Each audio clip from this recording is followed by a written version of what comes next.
¿Qué tal? Buen día, buen día para todos. Arrancamos una semana de mayo distinta. El nuevo aniversario de la Revolución nos encuentra en medio de una campaña electoral que no da respiro. Fueron las elecciones de legisladores porteños que, sin embargo, tuvieron una dimensión nacional casi desmedida.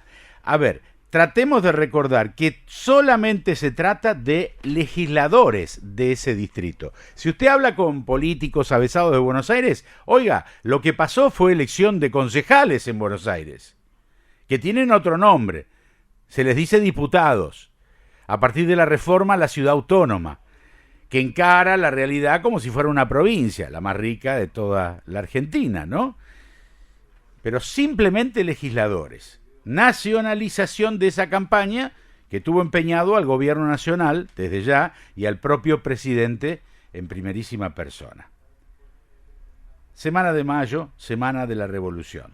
Y a través de los años nos acostumbramos a mencionar Revolución de Mayo, casi sin detenernos en lo profundo de ese concepto. Uno de los dramas hoy en día es que los pibes no saben diferenciar ni lo que pasó en la semana de mayo, ni qué pasó el 9 de julio, ni qué pasó en febrero, ni qué pasó en el año 13. Bueno, así estamos. Ayer fue un día de veda. Una veda que no fue respetada. Una veda política que no fue respetada. Algunos dicen que la veda debe terminar de una vez, que es fantoche. El objetivo de la veda fue traer un poco de sosiego y de paz después de una campaña electoral que por lo general en la Argentina suele ser intensa. Nos llama a la reflexión,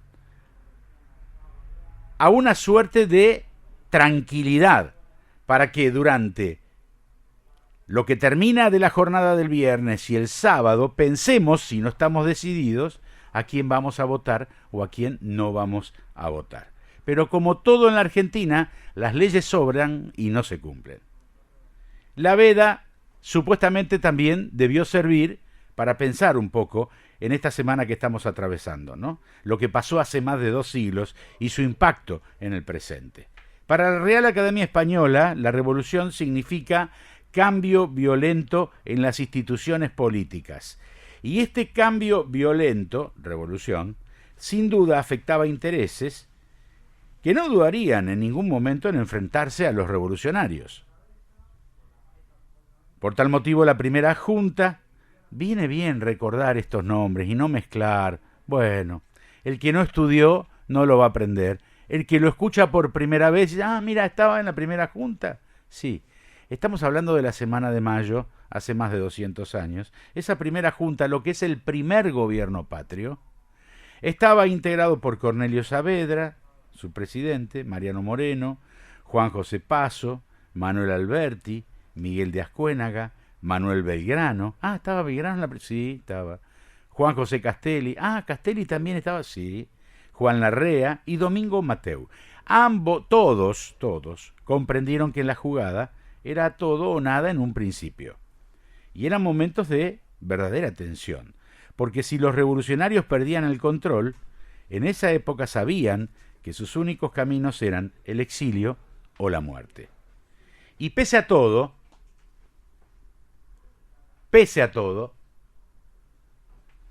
la Junta no perdió ni un minuto.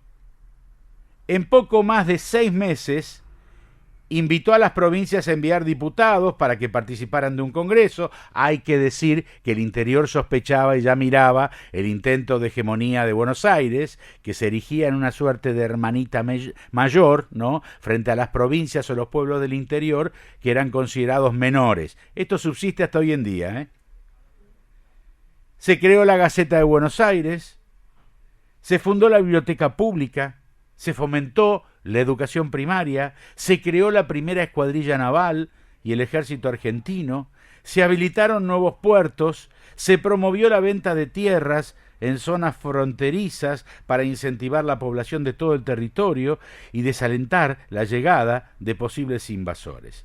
Y como en cualquier tipo de gobierno había internas, había divergencias, hubo dos, una radical, ¿no?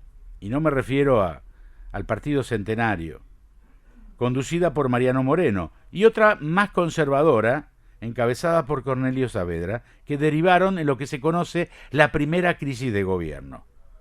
Primer gobierno patrio con una primera crisis. Pero siguieron adelante.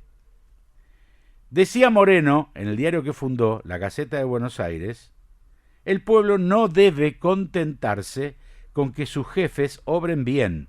Él debe aspirar a que nunca puedan obrar mal. Buena reflexión.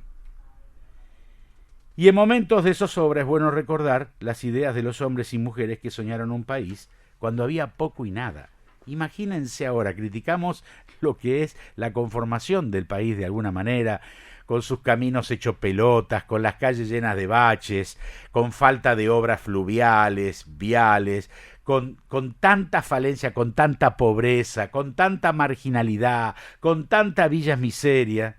Imagínense ustedes lo que era ese momento donde la distancia de Buenos Aires a Córdoba en carreta para recorrerla era 6 meses. Todo eso que acabo de mencionar fueron en los primeros 180 días. Había decisión política, había mucha nobleza, había aspiración de convertirse en una nación y en un país. Siempre camuflado, porque la Revolución de Mayo para algunos fue una mascarada de leal protección a los derechos soberanos de Fernando VII, que estaba cautivo de Napoleón Bonaparte. ¿Quién lo había metido en cana? A Fernando VII, que dicen que no era muy lúcido por otro lado. Pepe Botellas, su hermano. José I, que fue metido con los dedos, la mano y el puño como el nuevo rey de España. Un Bonaparte. Bueno, tal vez por eso, volviendo al tema de definiciones, hay una que no nos vamos a cansar de repetir y la vamos a decir todos los años, y es de Belgrano, es de Manuel Belgrano. Forjó una frase que la hace única, el creador de la bandera. Vamos a dejar atrás la idea que sus restos, quizás cenizas, reposen en lo que se conoce como el monumento más grande del mundo dedicado a una enseña nacional como es nuestro monumento a la bandera. Porque Belgrano nunca imaginó y soñó que algo así se podía llegar a realizar y que todo iba a ser en su honor. Recuerdo peleas con los descendientes de Belgrano. No, es decisión testamentaria que descanse su corazón en el templo de los dominicos. Ni siquiera dentro del templo.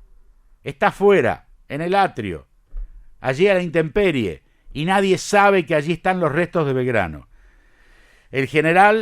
Al general le hicieron perder la posibilidad que miles, cientos de miles de argentinos, cuando se sorprenden observando semejante obra dedicada a lo que él creó, el celeste y blanco, le presenten respeto. Se lo perdió.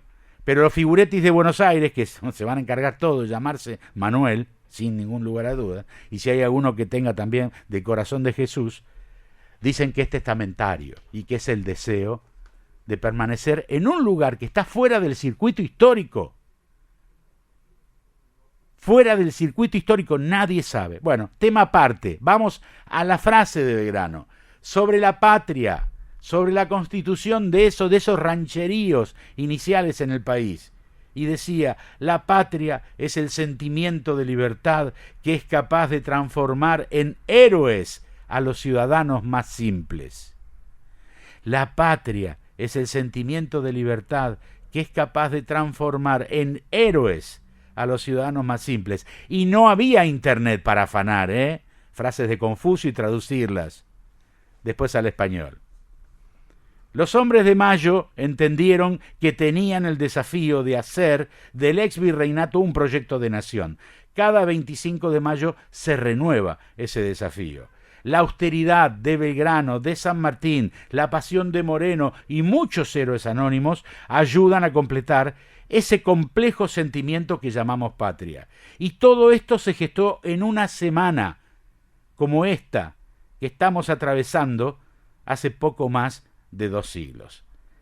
Pasan los nombres, pasan los partidos políticos y muchos desafíos aún no han obtenido respuesta.